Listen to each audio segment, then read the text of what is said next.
もちろん君の中に入るよ。うてやーおい、やっと本性を表したか。俺の中に入る。いやいや、それは師匠にとってもう分かってると思うよ。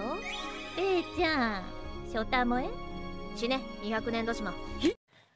Reikenzan Hoshikuzu Tachi no Utage. Kali ini Mimin mau bahas alur cerita donghua keren, yaitu donghua Reikenzan Hoshikuzu Tachi no Utage. Menceritakan tentang Luang, seorang pria yang memiliki spiritualitas dan ketekunan yang luar biasa. Dipercaya orang seperti ini hanya muncul dalam 1000 tahun sekali. Nah, selain itu, ia juga memutuskan bahwa menerima tantangan dari klan Reikenha. Dia pun memulai perjalanannya untuk menjadi seorang pertapa gunung yang abadi. Udah penasaran sama alur cerita lengkapnya? Ya udah, kita tamatkan. Selamat menyaksikan sampai akhir.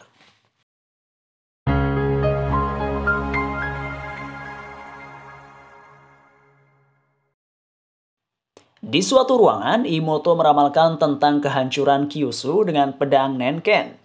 Ia mengatakan ramalannya tidak pernah meleset jika menggunakan pedang tersebut. Namun, Obu memberitahu bahwa pedang yang digunakan Imoto adalah Chaken. Tidak ingin dipermalukan, Imoto mengalihkan pembicaraan tersebut dan berpura-pura serius. その時、再び九州に末法時代が来る。年剣これ茶剣だけど。Obu kesal menyuruh Imoto segera pensiun dan menyerahkan kepemimpinannya kepadanya. Saat keduanya terus berdebat, tiba-tiba meteor jatuh dari langit dan cahayanya yang terang menyinari tempat tersebut. Di kota, Rei mengumumkan tentang turnamen agung yang akan diselenggarakan dan memberitahu bahwa semua peserta tidak diperbolehkan tidur di kamar VIP. Ia tidak peduli dengan status sosial mereka, namun jika ada yang melanggar peraturan tersebut, klan Reiken akan membunuh mereka. Tidak percaya dengan aturan tersebut, dua orang pengawal yang datang untuk menjaga tuannya berniat membantah. Namun, saat dua orang dari klan Reiken muncul dengan menghunuskan pedang, mereka langsung ketakutan.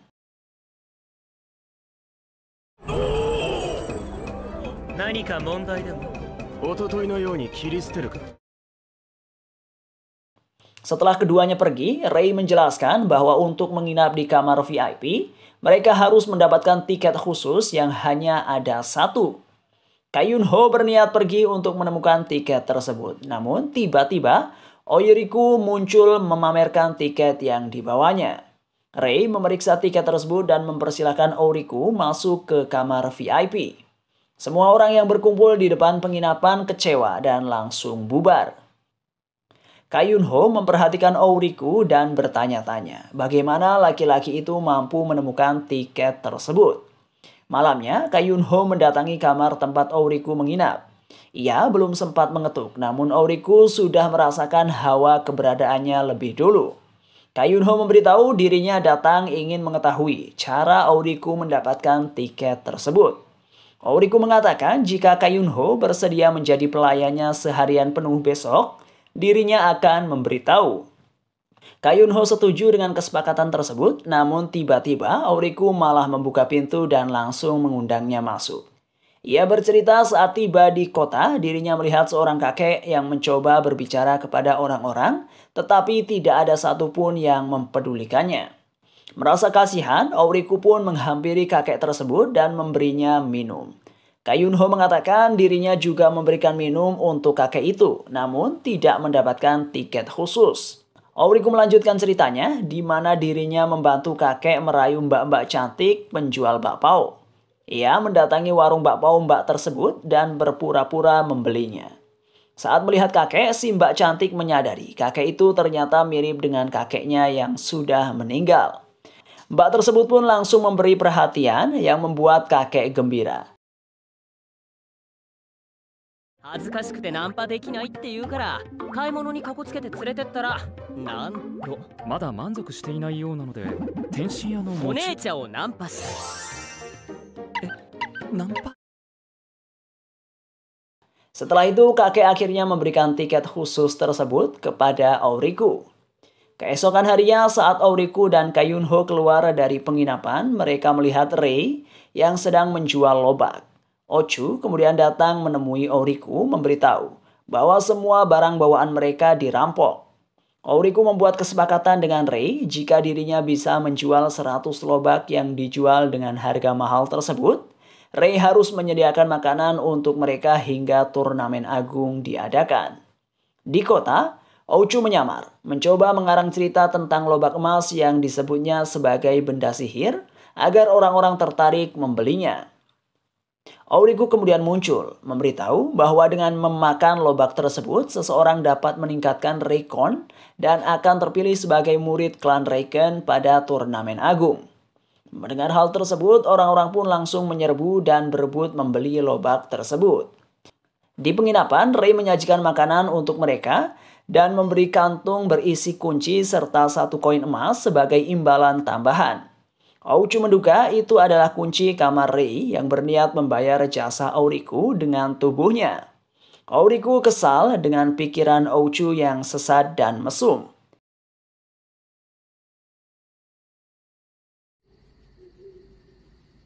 あの子、この先の商戦大会が楽しみだね。おちゅう、お前そんなやつだとは思わなかったわ。ただの冗談ですよ、お坊ちゃま。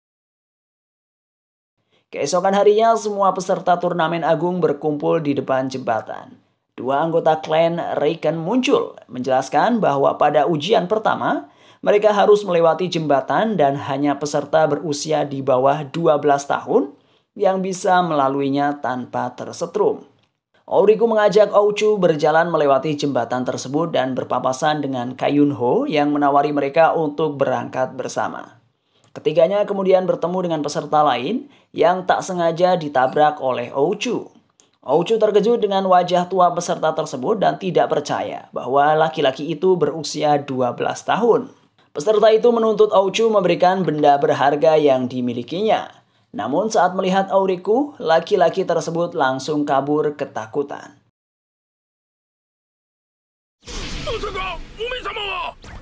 早いね。すごい、坊ちゃまがモンスターをビビらせてしまいました。 Ochu memuji kehebatan Auriku yang mampu membuat peserta itu kabur hanya dengan tatapan. Namun, Auriku yakin yang membuat laki-laki tersebut berlari ketakutan bukan karena tatapannya, melainkan karena keberadaan Kayunho. Ia bertanya-tanya, apakah Kayunho memiliki sesuatu yang disembunyikan? Kayunho menepis hal tersebut, meyakinkan bahwa dirinya tidak memiliki rahasia apapun. Setelah melewati kabut, peserta bertemu dengan bejana air terkutuk dan untuk melanjutkan perjalanan, mereka diharuskan memasukkan koin emas. Auriku menjelaskan pemahamannya kepada peserta lain dan membuktikannya dengan memasukkan tanah yang berubah menjadi emas. Ia menyarankan peserta menggali jembatan emas untuk dimasukkan ke dalam bejana. Sementara dirinya meminta Ochu memasukkan kotak bekal berlapis emas pemberian Rei yang dibawanya. Auriku yakin Rei memiliki hubungan dengan turnamen agung dan menduga kemungkinan gadis itu adalah anggota klan Reiken. Saat ketiganya melanjutkan perjalanan kembali, seorang peserta yang sebelumnya berniat merampok Ochu tidak sabar menggali jembatan dan memutuskan menuang air yang ada di bejana itu langsung ke jembatan. Tiba-tiba jembatan menghilang dan beberapa peserta masih sempat menyelamatkan diri dengan berpegangan pada tali. Sementara Ochu, Auriku, dan Kayunho bergegas berlari dan berhasil mencapai seberang.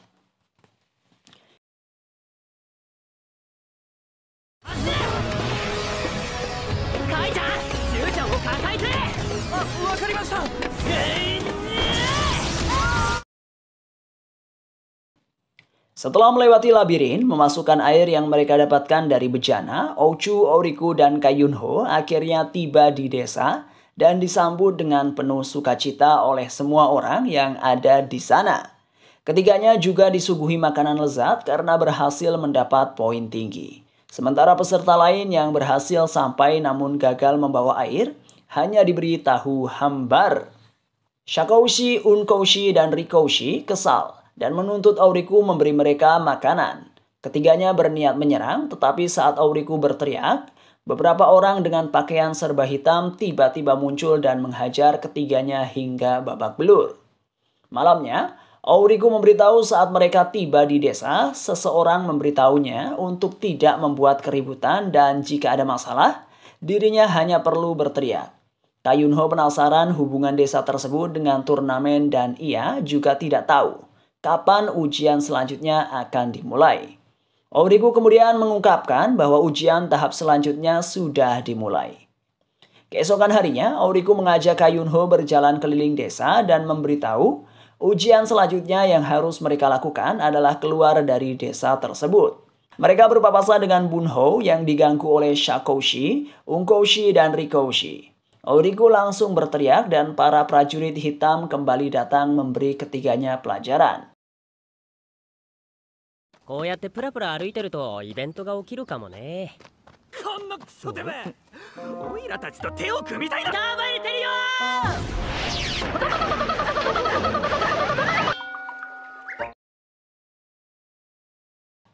Malam harinya, Auriku, Kayunho, dan Ouchu berkumpul untuk membahas strategi yang akan mereka lakukan untuk keluar dari desa.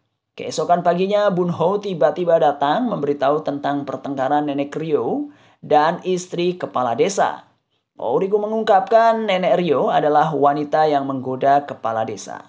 Dengan informasi tersebut, Kayunho berniat mendamaikan kedua belah pihak sehingga dirinya bisa mendapat izin untuk meninggalkan desa.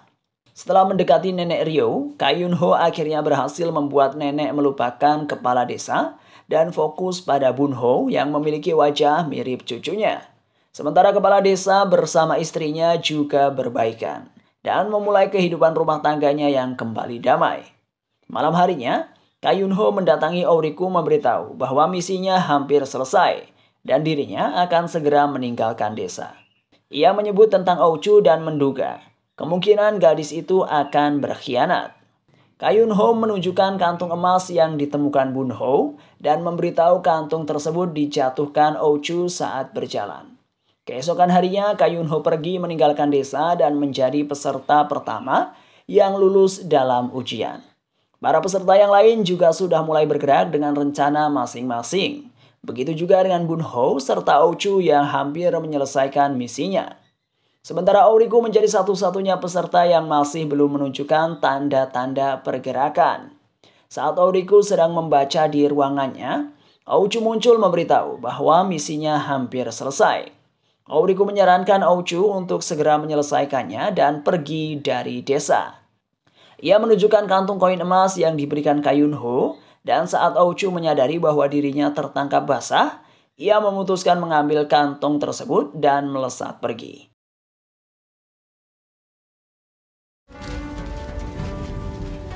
Kai-chan, お前の言う通り、やっぱりろくなもんじゃないわ。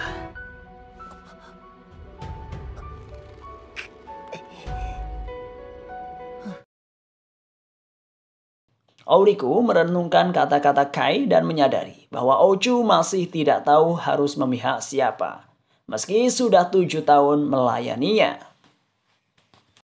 Setengah bulan berlalu, Shakoshi sudah melakukan berbagai macam cara namun masih belum berhasil meninggalkan desa. Ia bertemu dengan Auriku dan mengetahui Kayunho serta Bunho berhasil keluar dari desa berkat bantuannya. Shakoshi membuang harga dirinya dan memohon agar Auriku membantunya. Auriku menolak dan menyatakan bahwa dirinya tidak memiliki waktu untuk pecundang. Saat Auriku mulai bergerak, beberapa peserta lain mengawasinya.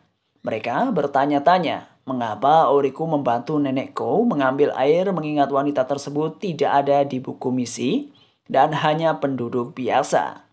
Para peserta itu menduga kemungkinan Auriku mengetahui sesuatu yang tidak mereka ketahui. Setelah selesai mengisi bak air, Nenek Kou memintanya memberikan surat kepada anaknya yang sedang mengajar di sekolah. Setibanya di sana, Auriku menuliskan sesuatu di buku dan saat anak Nenek Kou melihatnya, ia langsung memarahinya. Auriku mengatakan dirinya mengetahui kesulitan yang dialami pria tersebut dalam memikirkan bagian akhir dari cerita yang ditulisnya. Saat pria itu melihat apa yang ditulis Auriku, ia berterima kasih atas ide tersebut. Sebagai imbalannya, Auriku mengatakan dia hanya ingin meminta handuk yang setiap hari dipakai pria tersebut. Auriku pergi ke rumah seorang penduduk desa bernama Hon dan memberikan handuk tersebut kepada wanita itu. Shakoushi, Unkoushi, dan Rikoushi yang memperhatikan hal tersebut mengetahui. Rupanya Hon menyukai putra nenek Kou. Sebagai ucapan terima kasihnya, Hon memberikan segentong madu untuk Auriku yang kemudian ditukarnya kepada penduduk lain yang membutuhkan. オーリクのやってることに意味があるのか？もう一月近くこの村にいるから誰もが知ってることだよな。回った1日で村人120人全員の好感度を高め、こうしてオーリクはそれぞれが欲しいものを物々交換していき、 Sepanjang hari itu, Auriku sudah menukar barang dengan 120 orang penduduk desa dan berhasil menyelesaikan rencana handuk bau. Shakoushi, Unkoushi, dan Rikoushi bertanya-tanya apa yang sebenarnya direncanakan Auriku. Saat ini, laki-laki itu mengetahui segalanya karena sudah berbicara dengan hampir semua penduduk desa. Di hari yang berbeda, Auriku sengaja memancing keributan dengan Shakoushi, Unkoushi, dan Rikoushi untuk memanggil prajurit hitam. Ia memberitahu dirinya sudah cukup banyak melakukan pertukaran dengan penduduk desa. Prajurit tersebut meminta Auriku memberikannya 1 sen mata uang Reikazen. Auriku memikirkan bahwa dirinya tidak memiliki mata uang tersebut, mengingat penduduk desa mendapatkan barang dengan pertukaran. Ia kemudian teringat dengan koin pemberian Rei dan berniat memberikannya. Namun, saat prajurit tersebut ingin menerimanya, Auriku mengurungkan niatnya. Beralasan bahwa uang tersebut adalah peninggalan istrinya yang telah meninggal. Auriku kemudian menemui kepala desa dan menjelaskan rencananya tentang bertransaksi menggunakan uang. Meski rencana Auriku terdengar menjanjikan, kepala desa mempertimbangkan jumlah penduduk desa yang tidak banyak dan memutuskan menolaknya. おさんの言ってることは素晴らしいことじゃんけどわしの好みではないにゃのためだというのはわかるがの先祖から伝わったこの生活を変えてはいかんのじゃ。 Di tempat lain, Rei dan Obu tampak memperhatikan Auriku. Rei mengungkapkan peraturan turnamen yang dibuat Obu keterlaluan. Obu menanyakan alasan Rei membantu Auriku. Dan Rei menjelaskan berkat Auriku dirinya bisa pulang dan tinggal di rumah. Rei mengklaim sikap yang ditunjukkan Obu tidak mencerminkan posisinya sebagai tetua. Saat Obu membicarakan tentang berbagai hal, Imoto menanyakan apa yang dilakukan Obu di tempatnya. Ia juga mengomentari Obu yang mengubah peraturan seenaknya dan memperingatkannya akan memberhentikan posisinya sebagai tetua. Obu mengatakan apa yang dilakukannya demi memberikan hal yang terbaik untuk klan. Ia yakin Imoto akan menyesal karena tidak menyadarinya. Sementara itu, Auriku menghadang Shakoushi, Unkoushi, dan Rikoushi lagi untuk memancing prajurit hitam. Namun, prajurit hitam datang lebih dulu dan membawa Auriku ke tempat sepi. Auriku mengatakan bahwa desa tidak membutuhkan uang, sehingga ia memilih meminta langsung kepadanya. Prajurit hitam itu mengakui akal cerdik Auriku mengingat hal tersebut memang tidak melanggar peraturan. Auriku kemudian menunjukkan kunci yang diberikan Rei dan menawarinya untuk melakukan pertukaran dengan benda tersebut. 神秘感ゼロ拷問って書いてある鍵だからこの山のもので交換する。おいおい、本当にいいの？ Prajurit hitam itu terkejut dan memberitahu, kemungkinan kunci itu adalah sesuatu untuk membuka tempat penting. Auriku menunjukkan tulisan gerbang yang ada di belakang kunci dan meyakini bahwa benda tersebut bukan sesuatu yang penting. Akhirnya prajurit hitam setuju menerimanya dan mengucapkan selamat atas misi Auriku yang telah selesai. Prajurit hitam itu mengantar Auriku ke suatu tempat dan menyuruhnya melewati lorong tersebut untuk melanjutkan ujian ke tahap selanjutnya. Ia kemudian pergi menemui Obu dan melepas penutup wajahnya yang ternyata adalah Rei.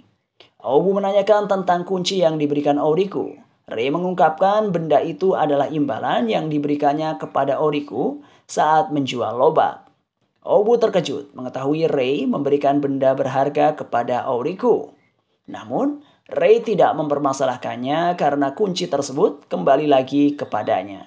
Ia menduga kemungkinan Auriku juga sudah mengetahui identitasnya. もう分かってると思うよ。レイちゃん、ショタモエ死ね、200年年島。 Di tempat bersalju yang merupakan arena ujian tahap berikutnya, Kayunho, Ochu, dan keempat peserta yang lain memutuskan bekerja sama untuk mengalahkan monster. Auriku kemudian tiba dengan item manuver yang membantunya terbang cepat menyusul kelompok tersebut. Sementara itu Obu, Imoto, dan Ryuken yang menonton Auriku di tempat lain terkejut dengan item yang didapatkannya. Obu menjelaskan kotak hadiah yang disiapkannya akan memberi hadiah sesuai poin yang dikumpulkan peserta. Saat Auriku mengeluarkan pedang ilusi dan bersiap menghadapi monster, Obu meyakini poin yang diperoleh Auriku dari tempat ujian sangat tinggi, sehingga dia bisa mendapatkan kedua item tersebut. Auriku menghunuskan pedangnya dan saat monster tersebut langsung hancur, ia kecewa karena dirinya belum bersenang-senang.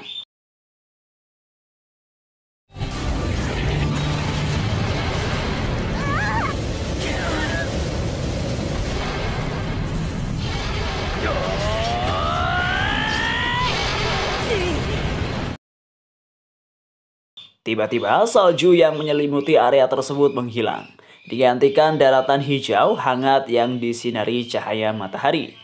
Pedang ilusi yang digunakan Auriku hancur dan ia menduga item tersebut akan rusak begitu misi selesai. Obu kemudian muncul menangisi pedang yang dibuatnya benar-benar hancur berkeping-keping. Ia memarahi Auriku dan mengeluarkan emas kepemilikan yang tersembunyi di dalam bajunya. Saat Obu berniat mengambil item itu dan menukarnya dengan uang, emas tersebut tiba-tiba terbang. Ia mengajarnya dan terkejut saat bertemu dengan Imoto yang memarahinya. Di ruang arwah, Imoto, Obu, dan para tetua yang lain berkumpul untuk membahas ke-15 peserta yang berhasil lolos. Memikirkan jumlah tersebut yang terlalu banyak, mereka akhirnya sepakat untuk mengadakan tes tambahan dan meminta semua peserta berkumpul di Gendo. Beberapa saat kemudian, para peserta berjalan memasuki ruangan yang dikelilingi para tetua.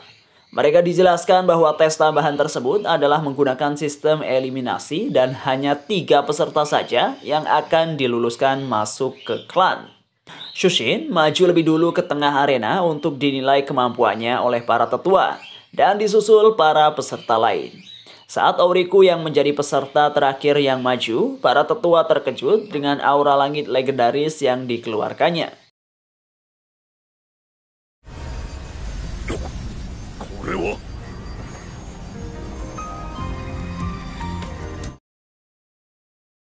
Mereka pun mengetahui alasan Auriku menjadi peserta yang paling unggul dari semuanya. 1 jam kemudian, Rurisen kembali mengumpulkan para peserta untuk mengumumkan 3 orang yang lulus. Mereka adalah Shushin, Bunho, dan Ochu. Semua orang terkejut saat mengetahui Auriku gagal dalam turnamen tersebut. Shushin mengolok-olok Auriku yang tampak kecewa dengan hasil ujian. Rurisen kemudian memberitahu dirinya diminta menyampaikan alasan mengapa klan tidak menerima Auriku dan Kayunho. Ia mengatakan karena Kayunho memiliki bakat, mereka akan merekomendasikannya ke distrik Manpo. Rurisen beralih kepada Auriku dan memberitahu bahwa rekon yang dimiliki Auriku adalah jenis terhebat dan terbaik. Namun, dalam penerapannya, jenis rekon tersebut tidak memiliki kecocokan dengan klan manapun. Ia mengatakan tetua kaun bersedia memasukkan Auriku ke dalam timnya sebagai jimat keberuntungan karena merupakan pemilik rekon legendaris dan peserta dengan nilai terbaik. Auriku menerima tawaran tersebut dan menanyakan tentang akomodasi yang didapatkannya. Namun, Obu tampak keberatan, sehingga Auriku mengartikannya bahwa wanita itu memintanya membayar uang pendaftaran. Saat Auriku melempar 1 keping koin, Imoto terkejut mengetahui anak laki-laki itu memiliki koin gosen. Obu kemudian memberitahu Rei memberikan koin tersebut kepada Auriku sebagai imbalan jasa.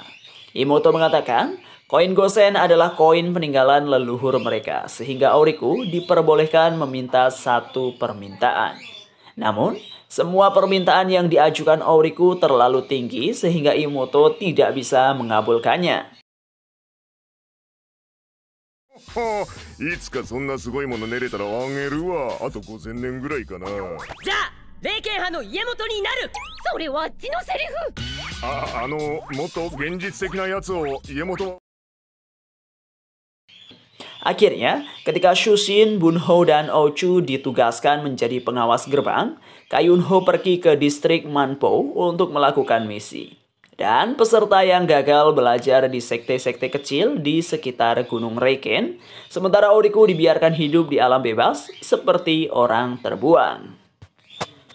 Obu kemudian mendatangi Auriku dan memberitahu bahwa mulai hari ini ia akan menjadi gurunya. Wanita itu mengajak Auriku pergi ke tempatnya, namun Auriku tampak tidak yakin dengan latihan mengingat penjelasan tentang jenis rekonya. Obu meyakinkan bahwa dirinya akan membukakan jalan untuk Auriku dan membawanya terbang. Setibanya di rumah, Auriku terkejut dengan keadaan tempat tinggal Obu yang menyedihkan. Obu memberitahu di antara 10 tetua, dirinya berada di peringkat 5. Ia juga melatih teknik Mushoko yang dikembangkannya sendiri dan mencapai tingkatan Kintan Shinjin. Auriku terkejut mengetahui betapa rendahnya tingkatan yang dikuasai Obu. Ia kemudian menanyakan tentang tetua yang lain, dan Obu menjelaskan. Imoto yang merupakan ketua klan menduduki tingkat 4 Kashin, sedangkan tetua yang lain berada di tingkat 5 Ganyo. Setelah menunjukkan kamar Auriku, Obu mengajak murid barunya pergi ke kantin akademi untuk makan. Malamnya, Obu mengantarkan setumpuk kertas dan menyuruh Auriku menyelesaikan tes tertulis tersebut. Meski sempat mengeluh, Auriku tetap mengerjakannya hingga selesai. 専門に入った以上、何千年も遅れてる人間界の学問は出さないから。このテスト問題はやはり生まれつきの才能か。さすが空霊魂を持つ天命の子。Obu menanyakan alasan Auriku mengikuti turnamen, dan Auriku menjelaskan keinginannya untuk memasuki dunia petapa. Obu mengatakan hal tersebut mustahil dicapai karena tidak ada yang mampu melakukannya. Auriku mengganti alasannya dan memberitahu keinginannya untuk hidup lama. Obu menepis hal tersebut dan memberitahu, apapun tujuan Auriku, dia harus memiliki tekad yang kuat. 2 tahun kemudian, Auriku kembali dari latihannya dan menemukan Obu yang terkapar mabuk dengan napas bau alkohol yang menyengat. そう、死んだ犬みたいに酔っ払って。またこんな高い選手飲みやがって。 Ia menduga wanita itu meminjam uang Imoto lagi untuk membeli minuman-minuman tersebut. Setelah berendam dengan air herbal, Auriku bergegas berangkat ke perguruan Homyo untuk belajar. Murid-murid lain membicarakan Auriku karena pengakuan yang didapatkannya dari para tetua. Mereka juga membahas tentang Obu yang disebut sebagai wanita seksi dan menduga kemungkinan Auriku juga diajari hal-hal mesum. Kaun kemudian masuk dan menyampaikan pelajaran tentang era Mappo. Beberapa saat kemudian, setelah pelajaran berakhir, beberapa murid berkomentar bahwa mereka hanya bisa mengingat nama-nama petapa yang disebutkan Kaun. Mereka kemudian membandingkan pembelajaran Kaun yang hanya bercerita dengan Obu yang menggunakan ilusi untuk mewujudkan kejadian aslinya. Di kantin, Auriku mencoba menikmati makan siangnya dengan dikerumuni para murid. Karena tidak bisa makan dengan kenyang dan tenang, ia akhirnya pergi ke restoran Hyomoho. Namun, saat melihat hidangan mengerikan yang disajikan di sana, Auriku pun mengurungkan niatnya dan berbalik pergi. 龍賢長老が雇った西異人のシェフは家元の住む精神法にちなんで、今日のこの破壊力、ラム肉のカエル卵添え、魚ソースのバナナ揚げか。 Saat melewati hutan, seseorang melemparinya dengan sesuatu dan saat menoleh, Auriku menemukan Rei yang datang dengan membawa kotak bekal. Auriku langsung senang dan menyantap makanan yang dibawakan Rei. Keduanya kemudian bertukar kabar dan menceritakan kesibukan masing-masing. Auriku memberitahu selama 2 tahun, ia dan Kayunho berkomunikasi melalui surat dan setelah melalui pelatihan 1 tahun terakhir, Kayunho sudah bisa mengendalikan tubuhnya dengan baik serta menggunakan rekon air. Rei memuji perkembangan Kayunho yang mengagumkan dan memberitahu bahwa Shushin yang menjadi murid klan baru bisa mengendalikan Ki. Meski begitu, Rei menganggap Shushin lebih baik dibandingkan Auriku yang telah berlatih 2 tahun. Namun, baru bisa menggunakan rekonnya. Auriku menjelaskan rencananya dan menyatakan dalam 10 tahun, dirinya pasti akan mengalahkan Shushin.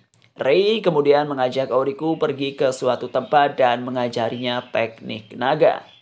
Saat Rei menunjukkan teknik tersebut, Auriku terkejut melihat pohon besar yang langsung terbelah. のイメージは一匹の竜。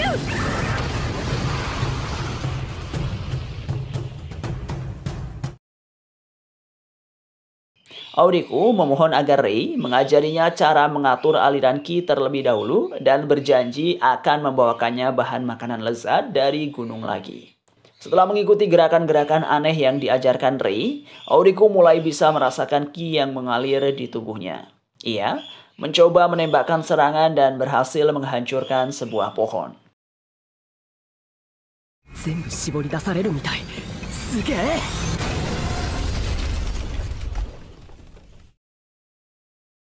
Rei mengatakan jika ia melatih kemampuan tersebut selama 1 bulan, dirinya akan berada di level yang sama dengan Shushin. Keesokan harinya, Auriku menjelaskan bahwa dirinya bertemu dengan seorang guru dan berniat pergi untuk melatih teknik yang diajarkan Rei. Obu kesal mengetahui Auriku lebih memilih guru tidak jelas tersebut dibanding dirinya. Ia menyuruh Auriku memanggil orang tua itu untuk bertarung melawannya, dan jika menang dirinya akan membebaskan Auriku melakukan apapun. Auriku kemudian menemui Rei dan menjelaskan hal tersebut. Awalnya Rei menolak, namun saat Auriku memprovokasinya, ia akhirnya berubah pikiran dan menerima tantangan tersebut. Setibanya di rumah, Rei memanggil Obu dan menyuruhnya keluar. Obu sempat bingung melihat Rei marah-marah, namun kemudian ia mengetahui bahwa Rei adalah guru yang disebutkan Auriku. Keduanya bersiap bertarung dan saat Obu mengeluarkan Ki-nya, jantung Auriku mendadak berdebar kencang menyadari bahwa Kintan Shinjin bukan level yang bisa diremehkan.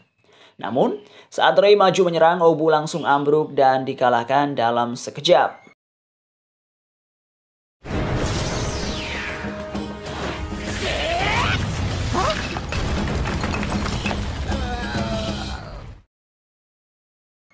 Auriku mengatakan ia ingin Obu melatihnya dengan sungguh-sungguh. Obu memberitahu ia berjanji dengan Imoto untuk merawat Auriku selama beberapa tahun. Dan sebagai imbalannya, dirinya akan mendapat uang dan mas-mas ganteng. Rei menganggap imbalan uang masih masuk akal. Namun, ia tidak yakin dengan mas-mas ganteng yang akan diberikan Imoto kepada Obu. Auriku menanyakan tujuan sebenarnya Obu melatihnya, namun Obu mengelak dan menyebutkan hal lain. Setelah diancam akan dijadikan mainan, Obu memberitahu tujuannya menyuruh Auriku mandi herbal selama 2 tahun adalah untuk memperbaiki dan melatih Musou Kenkotsu miliknya yang merupakan kemampuan dasar seorang Kintan.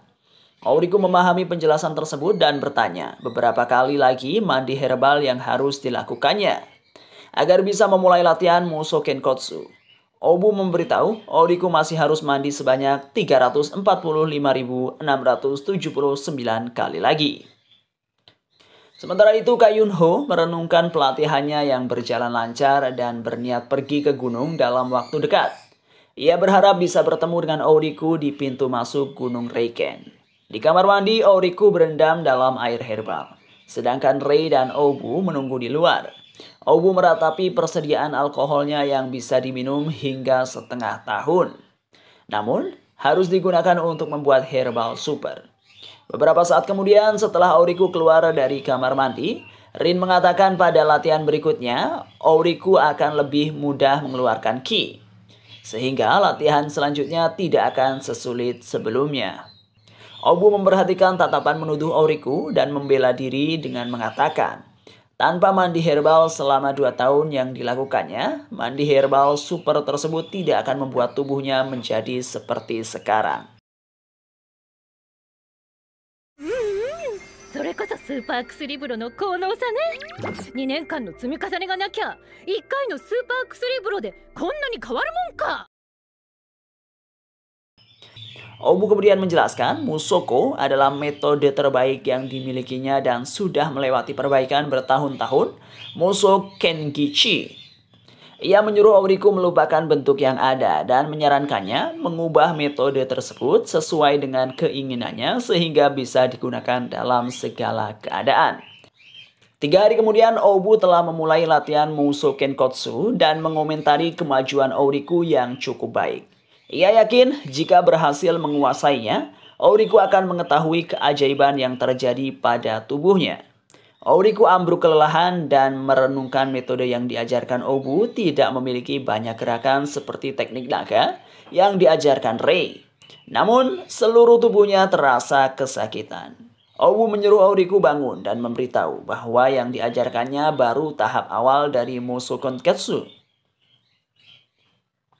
Di rumah, Auriku bertanya jika dirinya sudah berhasil menyelesaikan tahap awal Muso Kenkotsu, apakah ia boleh memulai latihan Reiki. Obu mengatakan hal tersebut masih terlalu awal dan Auriku masih harus mencapai tahap 9 atau 10 lebih dulu. Auriku memikirkan jika dirinya bisa melewati tahap 1 dalam 3 hari, maka ia membutuhkan waktu 1 bulan untuk mencapai tahap 10. Hari-hari berikutnya, Auriku menjalani kesehariannya dengan pergi ke akademi dan malam harinya berlatih Muso Kenkotsu. Di hari yang berbeda, ia pergi menemui Rei dan memintanya mengajarkan teknik lain. Rei kemudian mengajak Auriku ke hutan dan mengajarinya teknik Tenshi Hao yang membuatnya dapat bergerak cepat serta melompat tinggi. Tenshi Hao は変化が非常に複雑で優れたバランスと柔軟性が必要とされる。ちょうどいいだろ。武法の名は天使法。Ia juga membeli 10 porsi pai menatap bintang untuk beruang di gua sebagai bayaran menjadi rekan berlatihnya. Setibanya di sana, mereka pergi ke tempat buah darah yang dijaga oleh seekor ular raksasa. Saat ular tersebut menerjang Rei, Auriku marah, namun sebelum dirinya melakukan sesuatu, Rei telah mengalahkan hewan tersebut lebih dulu. Rei memberitahu ular tersebut telah dilatih dan memiliki sihir yang membuat seseorang dengan tingkat Renkiki atau Chikuki kesulitan menghadapinya. Bunho membahas rumor yang beredar bahwa Rei adalah anak perempuan Imoto. Keduanya terkejut saat Rei membenarkan rumor tersebut. Bunho bingung karena Rei malah menjaga penginapan dan tidak tinggal di klan. Rei menceritakan kejadian 30 tahun yang lalu ketika klan Reiken diserang oleh rubah berekor 9. Mereka kewalahan menyegel makhluk tersebut sehingga para petinggi klan memakai metode dari negeri Teiko. Dengan bantuan 2 tetua yang lain, Imoto berhasil membuat satu jenis segel yang berfungsi mengumpulkan Reiki dan menciptakan segel baru. Namun, metode tersebut memerlukan wadah hidup sehingga Imoto menggunakan Rei dan menyegel rubah itu ke dalam tubuh anaknya. Rei mengatakan karena rubah itu ada di dalam tubuhnya, maka serangan ular raksasa itu pun tidak mempan terhadapnya. Dan sebagai gantinya, keberadaan makhluk tersebut membuatnya tidak bisa menggunakan sihir, sehingga ia hanya bisa bertarung dengan teknik bela diri biasa. Saat Rei mengajak keduanya kembali melanjutkan perjalanan, Auriku menerima pesan yang memanggilnya menghadap tetua. Auriku kemudian pergi menemui Imoto, Ryuken, Hokaku, dan Gokankai. Ia diberitahu bahwa tetua Gokankai baru kembali setelah berkelana selama 3 tahun, dan merupakan orang yang bertanggung jawab di Seiyonhu. Auriku mendadak panik, memikirkan kemungkinan dirinya dipanggil karena Gokankai ingin menagih semua yang telah dicurinya dari Seiyonhu. Gokankai menyapa Auriku dan mendengar rumor yang beredar tentang kemiripannya dengan Obu. Auriku kesal dirinya disamakan dengan wanita kasar tersebut. Gokankai kemudian memberikan benda berumur ribuan tahun bernama Yuntan yang didapatkannya di perjalanan. 二等運担のユ運担だと？そんな高価なものを初対面の俺に？手土産としておいが通り州で千里運送を採集し、そこから生成したユ運担だ。Oriku bertanya-tanya mengapa Gokankai memberikan benda langka itu kepadanya. Gokankai mengatakan, Oriku tidak perlu sungkan karena sebagai murid Obu, dia juga menjadi muridnya. Saat menerima oleh-oleh lain yang diminta Obu, Oriku terkejut mengetahui gurunya adalah tetua yang tidak mempunyai banyak teman dan bertanya-tanya di mana wanita itu mengenal Gokankai. Saat Gokankai melepas tudungnya, Oriku terkejut mengetahui pria itu adalah orang negro. Ia menduga alasan Obu berteman baik dengan Gokankai karena guru genitnya itu menganggap pria berkulit hitam tersebut memiliki belalai yang mantap. Oriku dan Gokankai kemudian pergi menemui Rei dan Bunho yang menunggu di Seiyunho. Setelah berhasil mendapatkan buah darah, malam harinya Gokankai mengajak Oriku makan malam di tempatnya. Keduanya membicarakan tentang Musou Kenkotsu dan Gokankai menawari Oriku untuk melihatnya. Oriku bingung bagaimana mereka melihat Musou Kenkotsu dan saat mendengar Gokankai hanya perlu memasukinya, ia panik menduga pria tersebut berniat melakukan hal mesum kepadanya. もちろん君の中に入るよ。おい、やっと本性を表したか。俺の中に入る。いやいや、それは師匠に取っといてください。 Namun, saat memahami Gokankai memasukinya dengan Nashihou, Oriku pun langsung lega. Beberapa saat kemudian, Gokankai yang sedang melakukan Nashihou melihat aliran energi di dalam tubuh Oriku yang terlihat sangat indah. Ia melihat cahaya terang yang berada di tengah tampak seperti matahari dan menduga itu adalah Musou Kenkotsu. Gokankai mengatakan bahwa Oriku sudah bisa melewati tahap di atas 8 dan dirinya akan membantunya menyiapkan latihan baru. Setelah meminum pil yang membuat energinya keluar 200 kali lipat dari biasanya, ia menanyakan alasan Gokankai membantunya. Gokankai kemudian menceritakan masa lalunya ketika dirinya menjadi budak dan diselamatkan oleh Obu. Beberapa hari kemudian kabar tentang Obu yang melakukan hal buruk tersebar dan menjadi perbincangan semua orang. Saat Oriku berpapasan dengan murid lain, beberapa dari mereka langsung menjauhinya. Ia menduga karena gurunya dibenci, maka semua orang juga ikut membencinya. そのことで怒鳴り込まれたらしい。おそらく長老の座を下ろされるかもよ。しかもご長老の収容は一番低い。オリク信玄よ、久しぶりだね。君たちも騒ぎを見物に来たの？ Bui dan Gaku yang tidak ikut pergi menepis hal tersebut dan memberitahu saat ini tetua sedang bertemu dengan para dewan ahli. Saat Obu kembali dari menjual buah darah serta tanaman yang mereka ambil beberapa waktu lalu dari Seiyunho, Oriku menanyakan apa yang sebenarnya terjadi. Obu menceritakan tentang penerimaan Monpa mencurigakan yang diadakan di Seinreikyo. Dan saat mencoba menyelidikinya, ia mengetahui bahwa orang-orang di sana rupanya menjebak para peserta yang mengikutinya dengan teknik Kengan Rinki. Oriku mengetahui teknik tersebut dan akan membuat orang yang menggunakannya mendapat kekuatan hebat, namun akan mempersingkat hidupnya. Obu menyebut trik tersebut licik karena mereka memanfaatkan orang lain. Kemudian saat dirinya bertemu dengan orang-orang Seinreikyo, Obu membuat keributan dan mengalahkan mereka dengan menggoda para pria itu menggunakan tubuhnya. Namun tiba-tiba tetua Seinreikyo muncul sehingga masalah tersebut pun berbuntut panjang. Setelah Obu pergi, Rei memberitahu bahwa para petinggi klan Reiken dahulunya berjumlah ratusan lebih. Namun saat ini hanya tersisa 12 dan salah satunya adalah Obu. Ia mengungkapkan Reikon yang dimiliki Obu adalah Reikon jiwa yang lebih sulit dikuasai dibandingkan dengan Reikon langit milik Oriku. Tetapi Oriku tidak merasa gurunya adalah seseorang yang hebat mengingat hal yang dilakukan wanita itu hanya minum arak sampai mabuk. Rei kemudian memberitahu bahwa hal tersebut adalah bagian dari latihannya.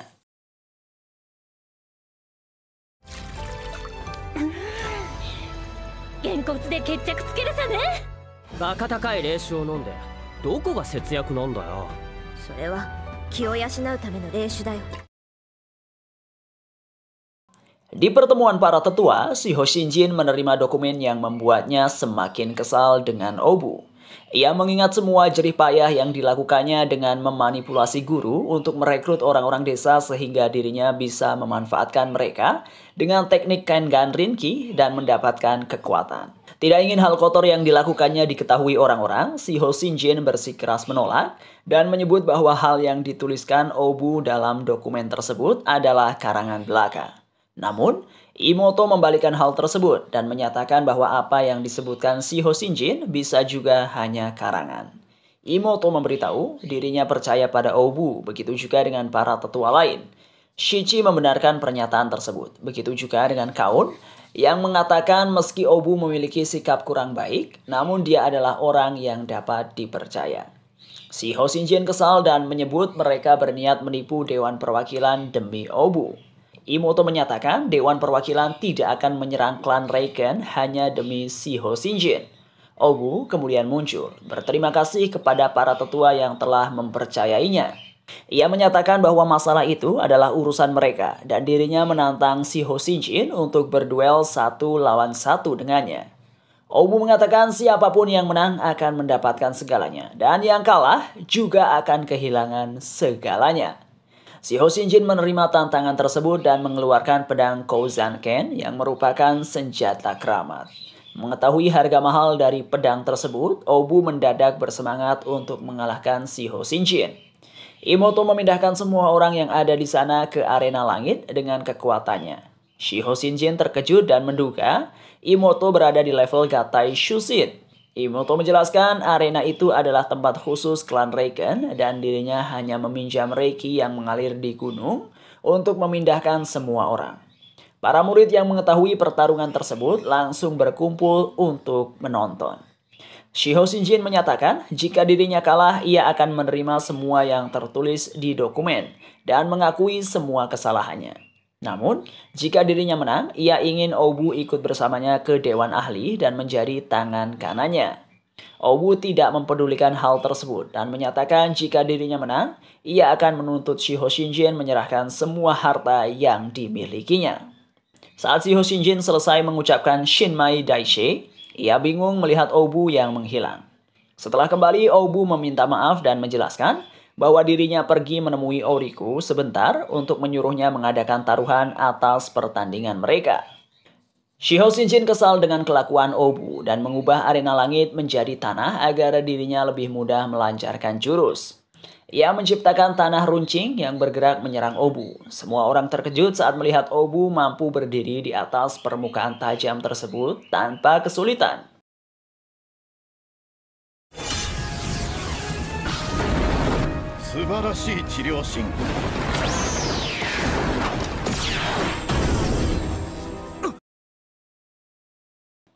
Si Ho Shinjin menerjangkan pedangnya, menghancurkan senjata yang digunakan Obu. Namun Obu tidak mempermasalahkan hal tersebut dan menciptakan bambu lain yang digunakannya sebagai senjata. Saat si Ho Shinjin kembali maju menyerang habis-habisan, sementara Obu melawannya dengan santai. Si Ho Shinjin tidak percaya dirinya dijatuhkan oleh seorang Kintan Shinjin. Obu menyatakan bukan dirinya yang kuat, melainkan si Ho Shinjin yang terlalu lemah.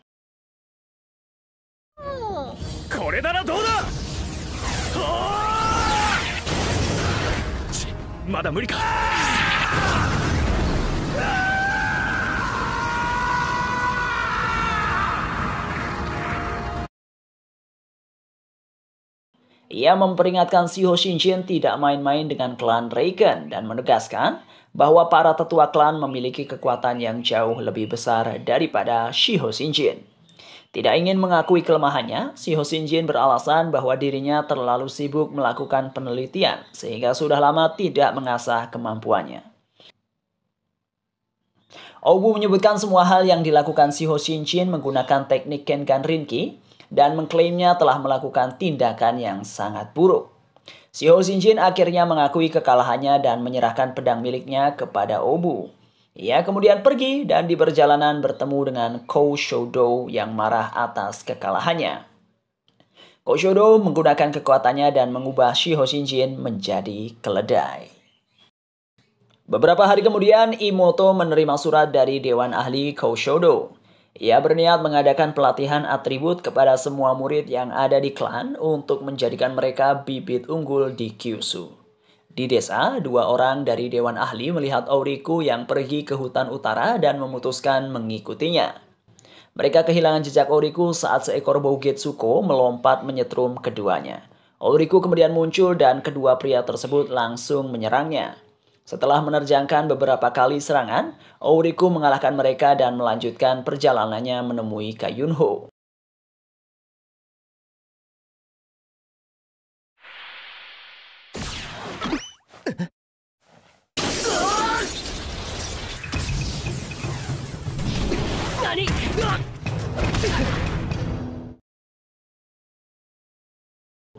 Setelah pulang, Auriku membuatkan minuman untuk Obu dan menanyakan hubungannya dengan Gokankai. Obu menyentil kepala Auriku dan terkejut saat melihatnya tidak terlihat kesakitan sama sekali. Ia mengetahui bahwa Auriku rupanya telah berhasil mencapai tahap 9, Mouso Kenkotsu. Obu mengungkapkan dirinya tidak menuliskan apapun tentang cara mencapai tahap 9 dan menanyakan bagaimana Auriku mempelajarinya. Auriku kemudian memberitahu Gokankai lah yang mengajarinya. Obu menyarankan Auriku mulai mempelajari Mouso Kenpo dan menunjukkan 20 buku yang ditulisnya. Memperhatikan dari kemampuan belajarnya yang cepat, ia menyuruh Auriku memilih 2 jilid Mouso Kenpo antara Daikon Segata dan Daikichi Kegata. Auriku memilih Daikichi Kegata dan Obu memberinya setumpuk buku berisi tentang latihan Kenpo tahap pertama. Malamnya, Auriku langsung berlatih, sementara Obu meninggalkannya pergi untuk makan-makan. Keesokan harinya, Auriku pergi menemui Rei, berniat meminta wanita itu mengajarinya teknik pedang. Namun, sesampainya di sana, ia melihat penginapan tersebut tutup dan Rei tidak ada di sana. Auriku kemudian pergi ke restoran Ayah dan sambil makan, dirinya merenungkan tentang latihan Kenpo-nya. Ayah mendekati Auriku yang melamun dan terkejut saat mengetahui laki-laki itu menguasai seni bela diri pedang. Saat mendengar penjelasan Ayah, Auriku mengetahui gadis itu juga memiliki kemampuan berpedang. は想像ではなく、使いながら完成していくものだと思います。剣が分かっているのに、なぜそんな中途半端な方法で修行を？中途半端？ Ayah menepis hal tersebut dan memberitahu bahwa dirinya hanya seorang koki. Namun saat Auriku menyerangnya, Ayah dengan sigap menghalau pedangnya hanya dengan sebuah garpu. Auriku langsung berlutut dan meminta Ayah menjadi gurunya. Ayah menerima permintaan tersebut dan setelah berganti pakaian, ia mulai melatih Auriku. 1 bulan kemudian, Auriku menghadiri pertemuan yang dihadiri semua murid dan para tetua klan. Rurisen menyuruh Auriku yang baru datang menempati kursi yang ada di sebelahnya.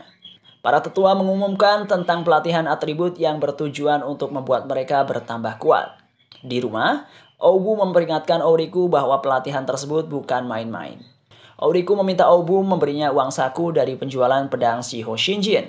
Namun kesal saat mengetahui semua uang yang didapatkannya telah habis untuk membeli arak.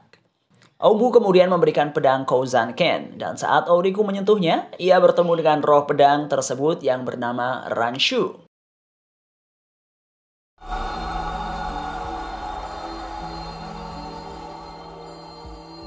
Kouzan Ken は一応霊砲だから、お前程度じゃ壊れる心配はないけど。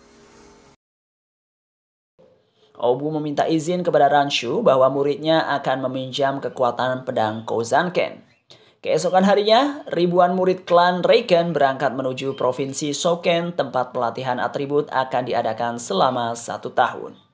Auriku bersemangat memikirkan dirinya bisa kembali ke desa Todofu yang merupakan kampung halamannya.